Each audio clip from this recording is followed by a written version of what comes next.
Donc nous avons une opportunité d'entendre une parole de Christina ce matin.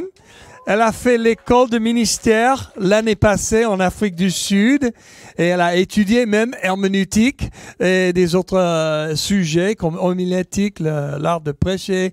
Et elle a même fait une petite école où elle était obligée de faire les sermonettes en 5 minutes et pratiquer les choses. Donc aujourd'hui, c'est son première opportunité de prêcher dans notre église un dimanche matin, apporter le message. Et moi, j'aimerais bien qu'on l'encourage fortement. Bon, bonjour tout le monde. Pendant que j'essaye de faire marcher ce truc, hop là, merci Seigneur. Donc moi, c'est Christina. Pour ceux qui ne me connaissent pas, voilà, c'est mon prénom. Je suis ici à l'église depuis quelques années. Je ne sais pas si vous voyez la poussière sur les murs, mais j'en fais partie. Donc en fait, je suis arrivée ici en 2015 et depuis, j'ai pu vraiment grandir dans ma foi et aujourd'hui, voilà, je suis vraiment très reconnaissante que je puisse partager un message avec vous. Donc, en fait, depuis plusieurs semaines, on partage sur les miracles. Et donc, en fait, nous, on croit que Dieu est un Dieu qui fait des miracles encore aujourd'hui. Et en fait, aujourd'hui, on veut comprendre un peu plus pourquoi Dieu se sert encore des miracles aujourd'hui. Et donc, pour ceux qui n'étaient peut-être pas là les semaines précédentes, comptez sur moi pour vous faire un petit récapitulatif rapide de ce qu'on a fait les semaines précédentes. Donc en fait, la première semaine, nous avons donc c'est Matt qui a prêché sur le miracle où Jésus a transformé l'eau en vin à un mariage à Cana. La semaine d'après, la deuxième semaine, c'est Matt aussi qui a prêché sur la guérison d'un paralytique à Bethséda. Et la semaine dernière, c'est Christy qui a partagé sur la multiplication du pain et du poisson lorsque Jésus a multiplié miraculeusement pour nourrir une foule de plus de 5000 personnes. Et aujourd'hui, c'est notre jour. Et aujourd'hui, on va voir un peu plus en détail la guérison du fils de l'officier. Donc, tous ces miracles, ils se trouvent dans l'évangile de Jean. Et donc, en fait, Jean, dans ce livre-là, parle de 7 miracles de Jésus. Donc, chaque semaine, on en voit un en détail. Donc, pour ceux, juste pour clarifier un peu ce que c'est un miracle, depuis plusieurs semaines, en fait, nous voyons en fait que les miracles, ce sont des signes que Dieu nous donne pour pouvoir le voir agir. Et c'est souvent en fait un signe qui pointe vers Dieu. C'est-à-dire qu'il y a le miracle et ensuite, au travers du miracle, Dieu fait bien plus. Et donc moi, j'aime bien les images et donc j'ai trouvé une image qui m'a paru bien. C'est que c'est comme si un miracle, c'est la bande-annonce d'un film. Ça montre quelque chose, ça annonce quelque chose, ça donne envie pour plus. Mais en fait, derrière le miracle, il y a bien plus. Il y a le film, il y a Dieu et la personne de Dieu. Et en fait, on voit qu'au travers de chaque miracle, en fait, Dieu rencontre des personnes. Et Dieu se sert des miracles pour se révéler à des personnes qui ne croient pas en lui. Dieu se sert des miracles pour aussi faire passer un message, pour travailler dans les cœurs, etc. Et je vais pas faire trop, parce que ça, c'est de la bande-annonce pour ma prêche et je vais pas en dire trop. Mais aujourd'hui, en fait, nous allons voir 3 choses. Donc, on va voir 3 points. Pourquoi Dieu se sert encore des miracles aujourd'hui. Le premier qu'on va voir ensemble, c'est que croire en Dieu et s'aligner à sa volonté, ça prépare le terrain pour voir des miracles. Le deuxième point qu'on va voir ensemble, c'est que les miracles font grandir notre foi et nous transforment. Et le dernier point, c'est que les miracles transforment notre entourage. Moi, je vais juste prendre un temps rapide juste pour prier parce que je veux que Dieu ouvre notre cœur et qu'il m'aide aussi à dire ce que lui veut dire. OK ? Ouais, merci Seigneur que c'est un temps qu'on passe avec toi et je prie vraiment que tu ouvres nos cœurs pour entendre ce que toi tu veux dire et je prie aussi que tu permettes Seigneur à mes lèvres de dire ce que toi tu veux dire. Merci Jésus. Amen. Amen. Alors, du coup, notre chapitre, notre passage du jour se trouve dans Jean 4. C'est le verset 43 à 54. Mais avant qu'on le lise ensemble, je vais quand même vous donner un petit peu le contexte de ce qui se passe avant. Donc, en fait, Jésus, dans le chapitre de Jean 3, il a rencontré Nicodème, qui était un pharisien, en tout cas un juif religieux avec beaucoup d'influence. Et en fait, Jésus révèle l'évangile à Nicodème. Ensuite, dans Jean 4, Jésus, il voyage en Samarie. Donc, c'était une région, en fait, où le peuple juif n'aimait pas du tout ces personnes. Et Jésus voyage en Samarie pour pouvoir rencontrer une dame qui, malheureusement, avait mauvaise réputation, qui avait plusieurs maris et qui était vraiment marginalisée. Et Jésus se révèle à elle comme étant cette eau vive, celui qui amène la vie en nous dont nous avons besoin. Et il se révèle aussi à elle et à ses disciples comme étant le sauveur du monde, le Messie qui avait été promis par Dieu beaucoup d'années auparavant. Donc on voit en fait dans ce contexte-là que Jésus se présente à des personnes qui sont totalement différentes, des personnes qui ont une influence, qui sont bien vues socialement, et d'autres personnes qui sont totalement marginalisées et brisées. Et en fait, on voit là que l'évangile, le message que Dieu sauve les hommes pour le réconcilier, pour nous réconcilier à lui, c'est pour tout le monde. Et donc aujourd'hui, c'est l'histoire du coup de la rencontre de Jésus avec un officier, avec un homme qui avait une importance sociale également. Et donc on va lire le passage ensemble. Et Matt en fait a instauré une super tradition ces dernières semaines où on se lève tous ensemble et on déclare, on lit la parole de Dieu ensemble parce qu'elle est puissante. Et moi, je vais même le faire avec vous. Je suis sympa aujourd'hui. Alors est-ce que vous pouvez vous lever s'il vous plaît et on va le lire en fait ensemble avec conviction s'il vous plaît. Alors, on commence au verset 43, donc on lit de Jean 4. Après ces 2 jours, Jésus repartit de là pour la Galilée, car il avait déclaré qu'un prophète ne reçoit pas dans son pays l'honneur qui lui est dû. Or, quand il arriva en Galilée, les gens lui firent assez bon accueil, car ils étaient là, eux aussi, allés à Jérusalem pendant la fête, et ils avaient vu tous les miracles qu'il y avait faits. Il repassa par Cana, en Galilée, où il avait changé l'eau en vin. Or, à Capernaum vivait un fonctionnaire dont le fils était très malade. Quand il apprit que Jésus était revenu de Judée en Galilée, il alla le trouver et le supplia de venir guérir son fils qui était sur le point de mourir. Jésus lui dit, « À moins de voir des signes miraculeux et des choses extraordinaires, vous ne croirez donc pas ?»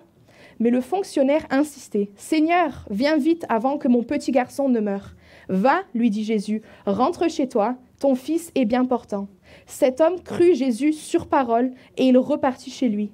Sur le chemin de retour, plusieurs de ses serviteurs vinrent à sa rencontre et lui annoncèrent « Ton fils est bien portant. » Il leur demanda à quelle heure son état s'était amélioré. Ils lui répondirent « C'était hier, vers 1h de l'après-midi, que la fièvre l'a quitté. » Le père constata que c'était l'heure même où Jésus lui avait dit « Ton fils est bien portant. » Dès lors, il crut, lui et toute sa famille. Tel est le 2e signe miraculeux que Jésus accomplit en Galilée après son retour de Judée. Okay, vous pouvez vous rasseoir. Merci d'avoir été avec moi. Pour comprendre un peu plus ce passage, donc comme je le disais précédemment, Jésus à ce moment-là, en fait, il rentre juste d'un voyage en Samarie où il a rencontré cette dame samaritaine. Et en fait, il se rend dans la ville de Cana, en Galilée, où en fait, il a déjà fait un premier miracle. C'est le miracle dont Marthe parlait dans la première semaine de notre série, lorsque Jésus a transformé l'eau en vin. Et en fait, ce qui est puissant, c'est qu'au même endroit, Cana, il y a cet officier qui court vers Jésus et qui demande à Jésus d'intervenir dans une situation qui paraît désespérée. Et donc, Jésus est intervenu dans une situation de joie, une fête d'un mariage, c'est peut-être la meilleure fête qui soit. Et Jésus était aussi présent lors d'une tragédie, peut-être la mort d'un enfant ou en tout cas la maladie grave d'un enfant. Et ça nous montre que peu importe en fait nos circonstances, Dieu est là en fait et on peut faire appel à lui. Et on va voir qu'il y a beaucoup de principes qu'on peut apprendre en fait de cette rencontre avec Jésus qu'on peut aussi appliquer dans nos propres vies qui ont en fait à voir avec les miracles. Donc déjà l'officier, c'était un homme important. Et en fait, face à la maladie de son fils, il se rend compte en fait que là, il est impuissant et il va voir Jésus, il a confiance en lui. Et ce qu'il faut savoir, c'est que l'homme, il vient de Capernaum, qui est une ville à 30 km de distance de Cana. Donc bon, c'est Aix-en-Provence, c'est pas la porte d'à côté. Si on veut partir de Capernaum à Cana, il faut choisir d'y aller. Donc l'homme, il a entendu parler de Jésus et il va le voir et il lui demande d'aider son fils. Donc là, nous allons voir ensemble le premier principe d'aujourd'hui, c'est que croire en Dieu et s'aligner à sa volonté prépare le terrain pour voir des miracles. Et en fait, au travers de la démarche de l'homme, on voit un peu le processus de la foi. On voit ce que la Bible appelle le processus de la foi. C'est de croire et ensuite voir. Et on va voir ensemble en fait comment ce principe, il s'applique à la vie. Donc on va lire ensemble dans Jean 4, versets 46 à 47, histoire de bien rester centré sur les Écritures. Quand il apprit que Jésus était revenu de Judée en Galilée, il alla le trouver et le supplia de venir guérir son fils, qui était sur le point de mourir. Quand il apprit que Jésus était revenu de Judée en Galilée, il alla le trouver et le supplia de venir guérir son fils, qui était sur le point de mourir. ce qui est incroyable, c'est que l'homme, il est d'un rang social bien supérieur à Jésus. Il est officier et Jésus à côté, c'est juste un homme. Et en fait, il vient à Jésus parce que l'homme est convaincu que Jésus peut sauver son fils. Et en fait, moi, j'ai envie qu'on se penche sur la réponse de Jésus. Donc l'homme, il faut imaginer, il a parcouru 30 km, il est dans un état désespéré, son fils va mourir, et il va voir cet homme qui peut sauver son fils. Et qu'est-ce que cet homme répond qui est Jésus? Il répond quelque chose qui est assez surprenant. Et si on comprend mal la réponse de Jésus, on peut mal comprendre. Parce que Jésus, sa réponse, elle est un peu dure, mais on va voir qu'il y a une raison derrière. Jésus, qu'est-ce qu'il répond? Il lui dit, « À moins de voir des signes miraculeux et des choses extraordinaires, vous ne croirez donc pas ?» Donc déjà, on voit que Jésus ne s'adresse pas seulement à l'officier, mais il s'adresse à la foule. Et en fait, il faut comprendre que depuis que Jésus avait fait le premier miracle à Cana, les personnes, elles entendaient parler de Jésus et en fait, Jésus avait une réputation qui le précédait. Peu importe où il allait, en fait, il était connu comme étant le faiseur de miracles. Et du coup, il y a des personnes qui venaient à Jésus que, en fait, pour voir le miracle. Et en fait, Jésus, au travers de sa phrase, il expose ces personnes. Il expose, en fait, que les personnes qui croient, qui d'abord veulent voir et ensuite peut-être éventuellement croire, en fait, c'est pas la foi qui plaît à Dieu. C'est pas pour ça qu'il veut qu'ils viennent. Mais Jésus veut qu'ils viennent parce qu'ils ont foi en lui, parce qu'ils ont confiance en lui. Et donc, d'un côté, Jésus, il expose un peu la mauvaise compréhension des personnes qui veulent juste voir un miracle. Et en fait, il donne une opportunité à l'officier de révéler que sa foi, en fait, elle est authentique. Pourquoi? Parce qu'en fait, on voit que l'officier, il vient à Jésus, mais il n'a pas besoin de preuves. Il a entendu que Jésus fait des miracles, c'est suffisant, il a foi en lui, il va le voir. Jésus, est-ce que tu peux guérir mon fils? Donc la foi de l'officier, elle est suffisante pour le pousser à agir, à aller voir Jésus en personne. Et donc du coup, ce qui est vraiment fantastique, c'est que Jésus donne l'opportunité à l'officier d'insister. Et en fait, c'est lorsque l'officier insiste qu'on voit ce qui va se passer. Donc l'officier insiste et dit à Jésus, « S'il te plaît, Seigneur, viens vite avant que mon petit garçon ne meure. » Et là, en fait, on voit que l'officier a véritablement foi pour un miracle. Et du coup, Jésus, il récompense sa foi d'une manière puissante. On voit ça dans le verset 50, quand Jésus lui dit, « Va, lui dit Jésus, rentre chez toi, ton fils est bien portant. » Et ce qui est vraiment puissant, c'est que dans le verset, il y a marqué « Cet homme crut Jésus sur parole et il repartit chez lui. » Moi, vraiment, cet homme crut Jésus sur parole et il est reparti. Il m'a vraiment touchée parce qu'en fait, on voit que cet homme, il est l'exemple de ce que ça veut dire marcher par la foi. Parce que Jésus lui dit « Retourne chez toi ». Mais en attendant, il faut comprendre le contexte. Il a un enfant qui est malade, qui va mourir. Il a cet homme qui est son seul espoir. Et qu'est-ce que fait Jésus? Il lui dit, va, retourne chez toi, ton fils est guéri. Et ce qui est vraiment incroyable, c'est que l'homme, il obéit. C'est totalement contre-naturel de faire ça, mais l'homme, il obéit. Pourquoi? Parce qu'il a cru Jésus sur parole. Ce que Jésus lui a dit, ton fils, il est guéri. Pour l'homme, c'était suffisant. Ok, tu dis que mon fils est guéri, alors ça va, je t'écoute, je t'obéis et je rentre chez moi pour voir ce que tu fais. Et en fait, ce qui est vraiment puissant, c'est du coup que l'homme n'a pas fait confiance à ses yeux naturels. Et en fait, très souvent, nous, on est dans un monde autour de nous où en fait, il y a une logique qui est autour de nous, c'est la logique naturelle, c'est le rationalisme, c'est je vais voir et ensuite peut-être éventuellement que je vais croire. Mais par contre, si je vois pas, laisse tomber. Et en fait, ça, c'est la logique de ce monde, c'est la logique scientifique, etc. Et en fait, la logique de la foi, c'est totalement l'opposé. L'opposé, c'est-à-dire que c'est va croire et ensuite tu vas voir. Et du coup, en fait, on va remarquer quelque chose de puissant dans la suite de l'histoire, c'est que lorsque l'homme, il revient chez lui, il prend son temps pour retourner chez lui. Il faut imaginer qu'il est arrivé sûrement en courant, à bout de souffle, parce que peut-être chaque minute compte pour voir Jésus. Et en fait, l'homme, il repart chez lui. Mais en fait, on va lire ensemble et vous allez voir, il y a quelque chose qui m'a vraiment marqué lorsque j'ai lu ce passage. Donc, c'est du verset 51 à 54. Sur le chemin de retour, plusieurs de ses serviteurs vinrent à sa rencontre et lui dit « Ton fils est bien portant. » Il leur demanda à quelle heure son état s'était amélioré. Ils lui répondirent « C'était hier, vers 1h de l'après-midi, que la fièvre l'a quitté. » Le père constata que c'était l'heure même où Jésus lui avait dit « Ton fils est bien portant. » Dès lors, il crut, lui et toute sa famille. Et donc, tel est le deuxième signe miraculeux que Jésus accomplit en Galilée. En fait, ce qui est incroyable, je ne sais pas si vous avez remarqué, c'est que d'abord, Jésus fait le miracle. Le fils, il était guéri au moment même où Jésus dit « Va, ton fils est guéri ». Le fils, au même moment, 30 km plus loin, à Capernaum, il était guéri. Mais est-ce que le père, il a vu ça? Non, il a vu ça des heures plus tard. Ce qui est puissant, c'est que juste parce qu'on ne voit pas le miracle être manifesté devant nous, ça ne veut pas forcément dire que le miracle ne s'est pas passé. Parce que l'homme, Jésus a d'abord accompli le miracle et l'homme a eu beaucoup de temps. Il a dû mettre 30 km pour retourner chez lui pour ensuite voir le miracle. Donc en fait, je veux utiliser cette illustration qu'il peut y avoir un temps de latence entre le miracle qui est effectué et notre moment où nous, avec nos yeux naturels, on le voit. Mais le temps de latence, avec les yeux de la foi, dès que Jésus dit le miracle est fait, avec les yeux de la foi, on le voit. Et comme cet homme, on retourne tranquillement chez nous sans courir parce qu'on sait que Dieu l'a déjà fait.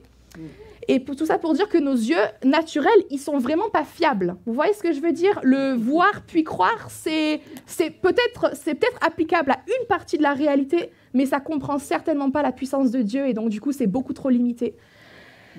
Donc ce que Jésus nous demande, c'est de le croire sur parole. La foi, c'est pas une foi aveugle, c'est pas de la naïveté. La foi, c'est comprendre et avoir foi en Dieu, c'est de prendre en considération dans notre réalité la puissance de Dieu.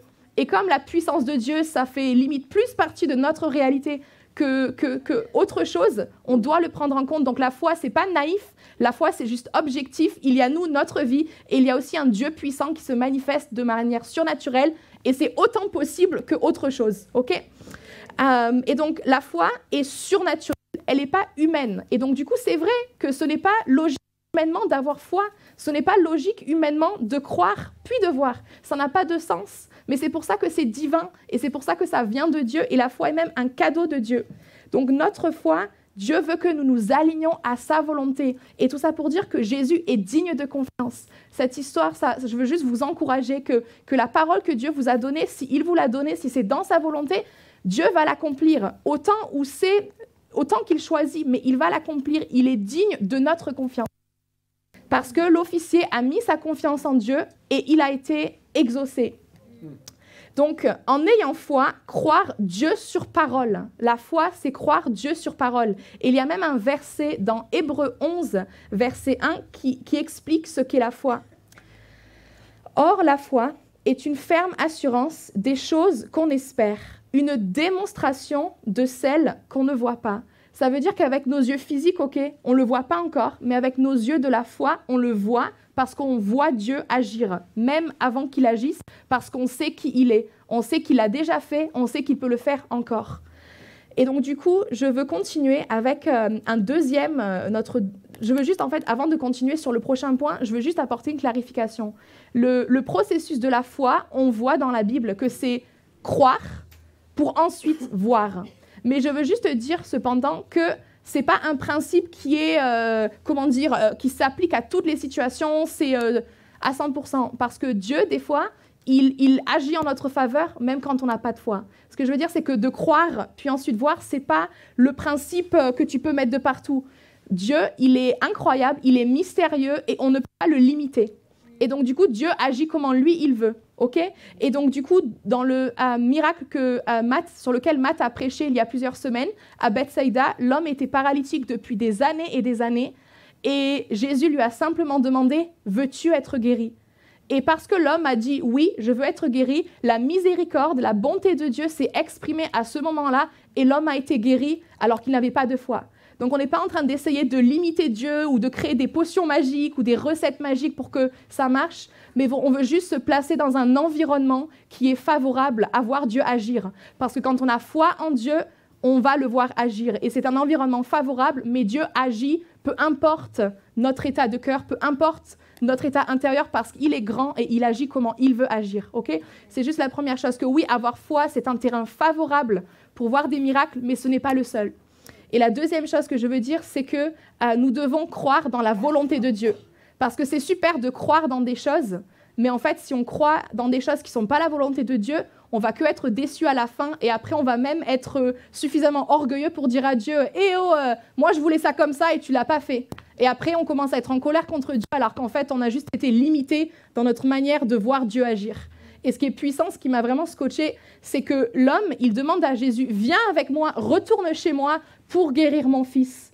Mais ça ne se passe pas comme ça. C'était dans le plan de Dieu de guérir le fils de l'officier, mais ce n'était pas le même plan que l'officier, parce que l'officier, il voulait que Jésus revienne avec lui, mais Jésus lui a dit, non, non, ton fils est guéri, oui, mais par contre, c'est toi qui vas, retourne chez toi.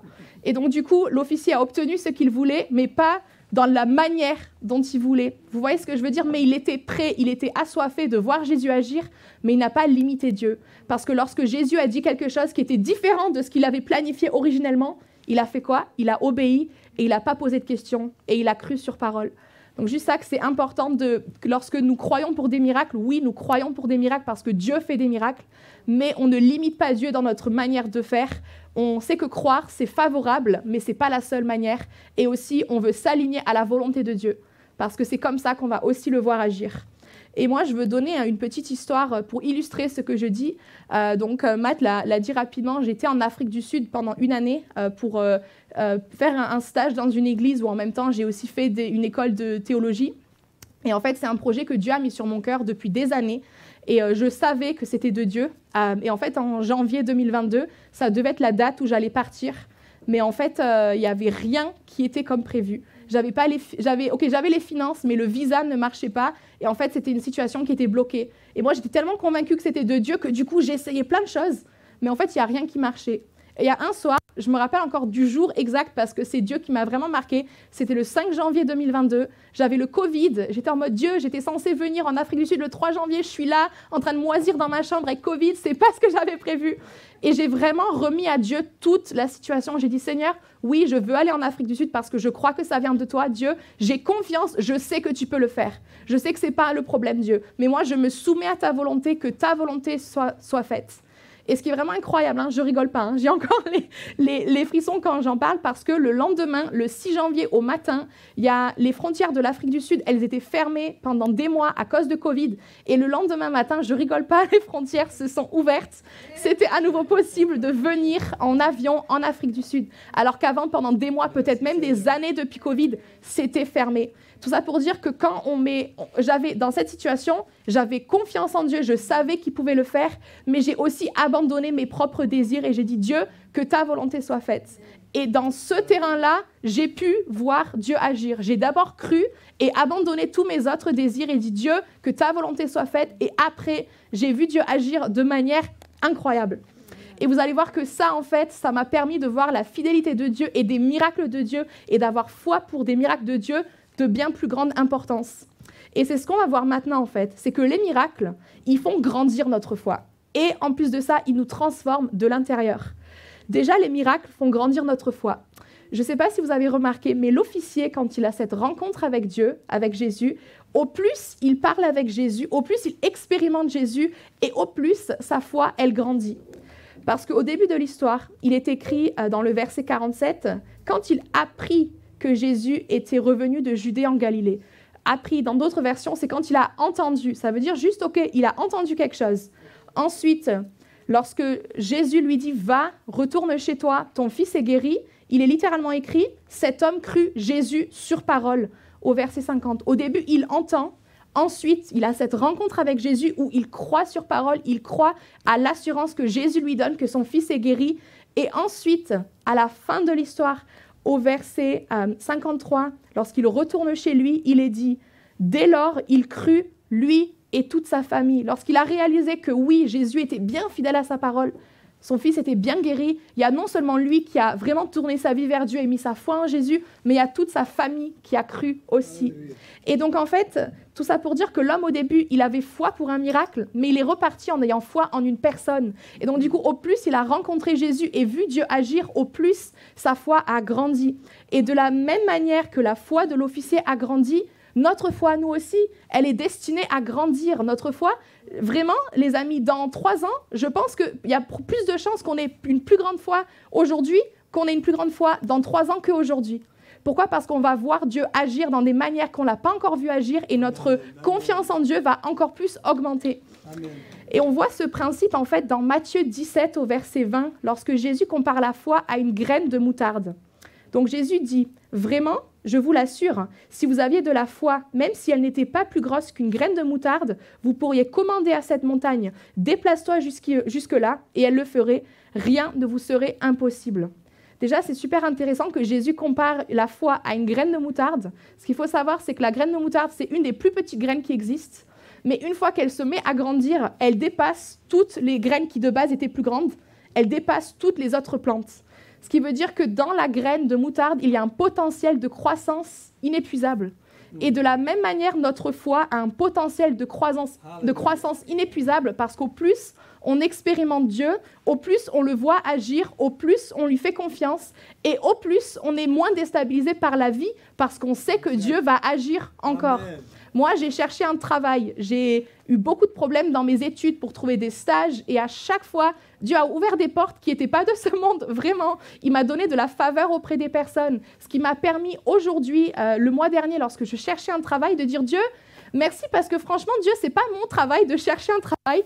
Toi, Seigneur, tu pourvois. Moi, je suis fidèle dans ma recherche, mais c'est toi, Seigneur, qui pourvois le travail. Et donc, du coup, bien sûr, j'étais émerveillée quand Jésus a ouvert la porte pour un travail, mais je n'étais pas étonnée que je savais qu'il peut le faire.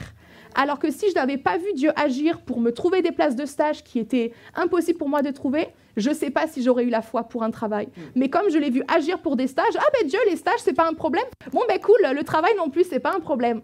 Et c'est pour ça que notre foi augmente au plus qu'on voit Dieu agir. Et on réalise aussi à quel point il est fidèle à sa parole. Dieu, il tient sa parole. Peut-être qu'il donne d'abord sa parole et ensuite tu vois le miracle plus tard, mais il est toujours fidèle à sa parole. S'il t'a donné une parole, il est fidèle, continue d'avoir confiance.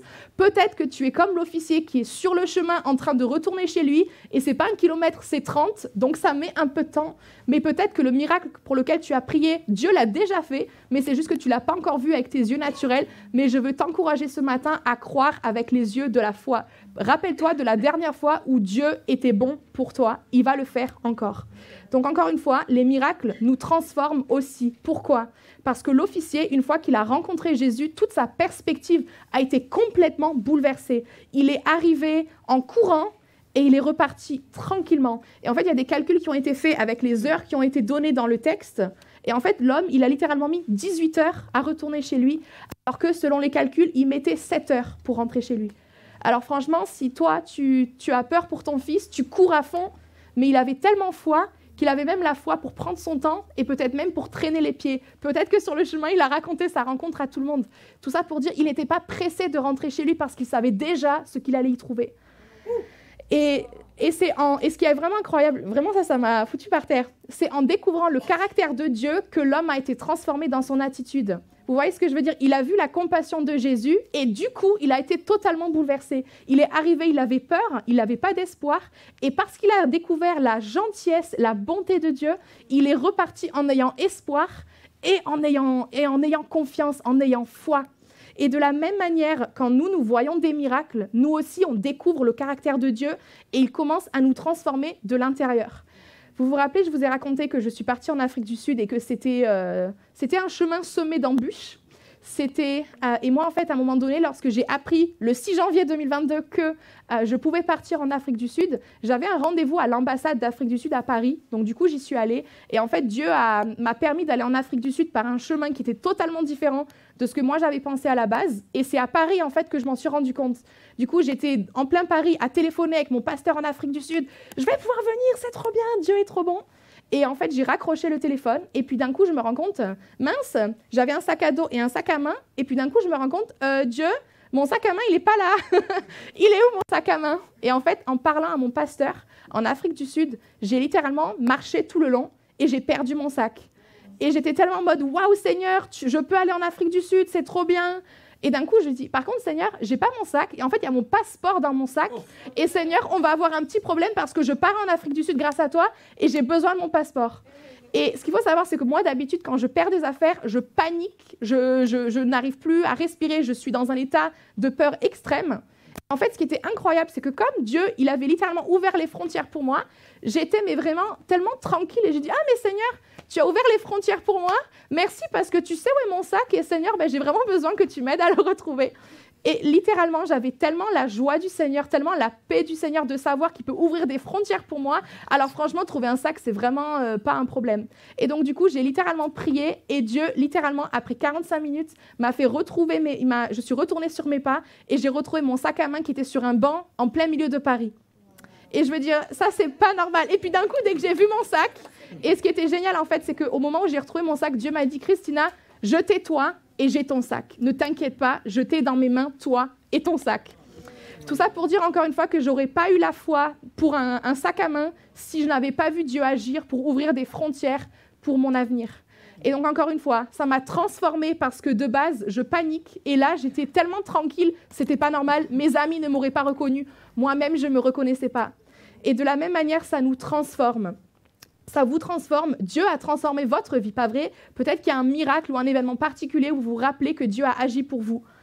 Et vous avez un témoignage à raconter.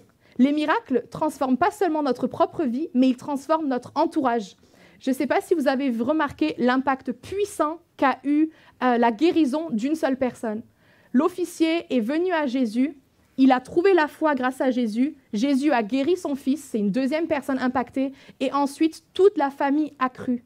Qu'est-ce qui se serait passé si l'officier n'était pas allé voir Jésus? Vous voyez ce que je veux dire? Il y a un impact d'avoir foi, ça porte des fruits, et ça a transformé toute la famille. Et ce qui est puissant aussi, c'est que comment l'officier il a entendu parler de Jésus? Il a entendu parler de Jésus parce qu'il y a des personnes qui ont vu un miracle et qui en ont parlé à leur entourage. Vous voyez l'effet boule de neige, il y a un effet cascade. Lorsque une personne commence à parler des miracles qu'ils ont vus, de ce que Dieu a fait dans leur vie, ça impacte les autres personnes et les autres veulent aussi y goûter. Et ce qui est puissant, c'est qu'un seul miracle, mais tellement de personnes impactées et transformées. Et en fait, nos témoignages, ce matin, en fait, je veux vous encourager que votre témoignage, il est puissant. Il y a une raison pourquoi, chaque dimanche en ce moment, il y a plusieurs personnes qui viennent sur scène et qui racontent leur témoignage. Parce que ça montre la puissance de Dieu et la gloire de Dieu. Et ça montre aussi que notre foi, ça augmente notre foi. Quand moi, j'entends un témoignage dans les finances, ben moi, peut-être que dans les finances, je n'ai pas encore trop vu agir. Mais quand j'entends mes parents qui ont des témoignages incroyables sur les finances, d'un coup, je suis en mode « Seigneur, tu l'as fait pour mes parents ?» Tu peux le faire pour moi. Et en fait, les témoignages sont une déclaration prophétique. Et on voit ça dans Apocalypse 19 au verset 10. « Alors, je me prosternerai à ses pieds pour l'adorer. Mais il me dit, ne fais pas cela. Je suis ton compagnon de service et celui de tes frères qui sont attachés à la vérité dont Jésus est le témoin. Adore Dieu, car le témoignage rendu par Jésus est ce qui inspire la prophétie de ce livre. Les témoignages sont une déclaration prophétique. Ce que Dieu a fait pour vous, il peut aussi le faire pour quelqu'un d'autre. Et ce qui est incroyable, c'est que dans le ministère aux étudiants, en Afrique du Sud, je faisais partie du ministère aux étudiants et à Marseille aussi, il y a un principe clé qui dit que si on touche un étudiant, c'est toute une famille qu'on touche. Parce qu'une personne transformée, ça équivaut à plein de personnes transformées autour. Et quand on a une bonne nouvelle, moi, quand j'ai trouvé un travail, je l'ai raconté à énormément de personnes. Pourquoi? Parce que c'était une bonne nouvelle. Et quand on a une bonne nouvelle, on le raconte à toutes les personnes autour de nous. Donc, je veux vraiment vous encourager que votre témoignage, le miracle que Dieu fait dans votre vie, c'est pas pour vous tout seul. Bien sûr que Dieu utilise ça pour vous parler personnellement, mais il veut aussi que vous le partagiez aux personnes autour de vous. Parce qu'il y a peut-être dans votre témoignage quelque chose que quelqu'un d'autre a besoin d'entendre sur le caractère de Dieu. Alors, s'il vous plaît, qu'on ne soit pas timide dans nos témoignages, mais qu'on les partage, parce que c'est aussi une manière de glorifier Dieu. Et Dieu m'a donné une image que j'aimerais vous partager pour illustrer ce principe. Alors, je ne suis pas du tout scientifique, si je fais des erreurs, excusez-moi, mais le principe basique pour la reproduction des fleurs, c'est parce que les abeilles vont de fleur en fleur.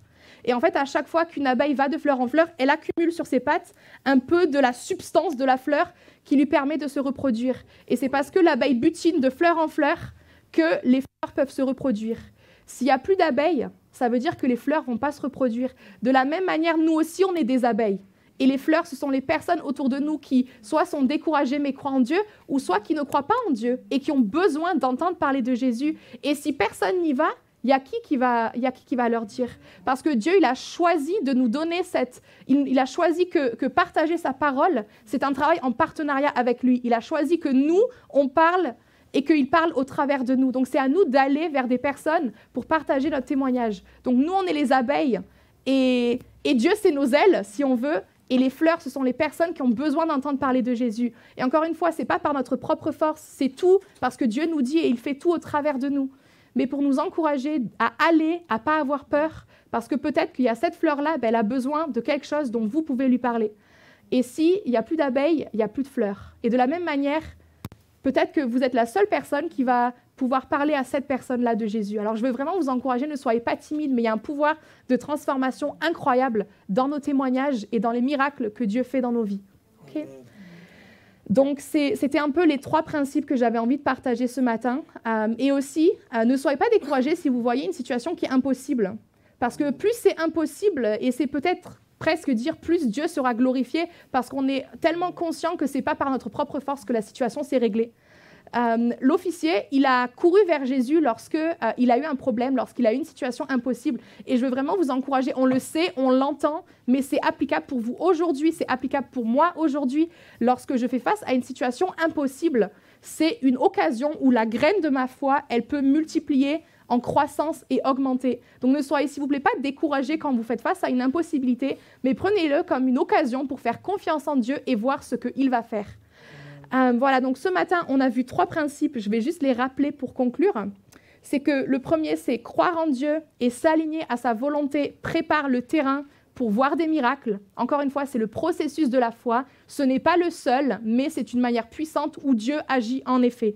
Le deuxième, c'est que les miracles font grandir notre foi et nous transforment. Notre foi est destinée à grandir. Je prie que dans 1 an, notre foi sera plus grande qu'aujourd'hui. Pourquoi ? Parce qu'on aura expérimenté Dieu de manière profonde et ça va nous transformer. Il y a des guérisons intérieures, il y a des percées qu'on va voir dans cette année et nous allons grandir dans notre foi et nous allons grandir dans notre confiance en Dieu. Et je veux vraiment vous encourager, j'ai vraiment à cœur ce matin que la foi, c'est croire Dieu sur parole et c'est suffisant. Et la troisième chose, c'est que les miracles transforment notre entourage. Moi, j'ai donné ma vie à Jésus quand j'avais 11 ans parce que j'ai entendu le témoignage de quelqu'un. Et ça a été tellement fort. J'ai vu le caractère de Dieu au travers du témoignage de cette personne et je me suis inclinée devant Dieu et j'ai dit « Dieu, je veux te suivre ». J'ai 23 ans aujourd'hui et je continue de suivre Jésus. Si cette personne n'avait pas parlé, Dieu aurait probablement trouvé une autre manière pour se révéler à moi, mais il a choisi de le faire au travers du témoignage de cette personne. C'est 10 ans plus tard et je m'en rappelle encore. Alors s'il vous plaît, votre témoignage est puissant, il est fait pour être partagé et ça rend gloire à Dieu à la fin. J'aimerais vraiment qu'on prenne un temps, s'il vous plaît, maintenant de prière, parce qu'on ne veut pas simplement entendre des choses, mais on veut les mettre en pratique et j'ai envie qu'on puisse mettre notre foi en pratique. Encore une fois, la foi vient de Dieu, ok ? Plus on entend parler de Dieu, plus notre foi augmente, mais c'est un travail que Dieu fait à l'intérieur de nous. Si jamais quelqu'un manque de foi aujourd'hui, c'est ok, parce que ça m'arrive. Et je veux juste en fait qu'on prenne un temps ce matin pour prier. Ouais, merci Seigneur que c'est vraiment notre déclaration ce matin, Seigneur, que ta bonté nous poursuit. Seigneur, que ta bonté nous a poursuivis avant qu'on arrive ici, Seigneur. Et merci parce que ta bonté va continuer de nous poursuivre quand nous quittons ces lieux, Seigneur. Et Père, je veux vraiment te remercier pour la parole que tu as plantée dans notre cœur ce matin, que tu es un Dieu de miracles, que tu es fidèle à ta parole, que tu tiens parole, que lorsque quelque chose tu le promets, tu le fais, Seigneur, et je prie vraiment, Père, que tu augmentes notre foi, Seigneur, à te faire confiance, Seigneur. Je prie que marcher par la foi, c'est pas simplement une histoire dans la Bible, mais que ça soit vraiment notre réalité, Seigneur. On te soumet vraiment nos yeux naturels ce matin, Seigneur, qu'on te fasse confiance, Père, et qu'on puisse vraiment continuer, Seigneur, de croire en toi et de te croire sur parole, Seigneur. Et merci, Seigneur, pour les miracles que tu as déjà faits. Merci, Seigneur, pour les miracles que tu es en train de faire, Seigneur, et merci pour tous les miracles, Seigneur, que tu vas faire. Merci, Seigneur, pour les témoignages puissants que tu nous permets de raconter, Seigneur, où on est juste là à t'adorer. Et merci, Seigneur, pour tous les témoignages que nous raconterons, Seigneur, pour ta gloire. Merci, Jésus. Merci, Jésus. Amen.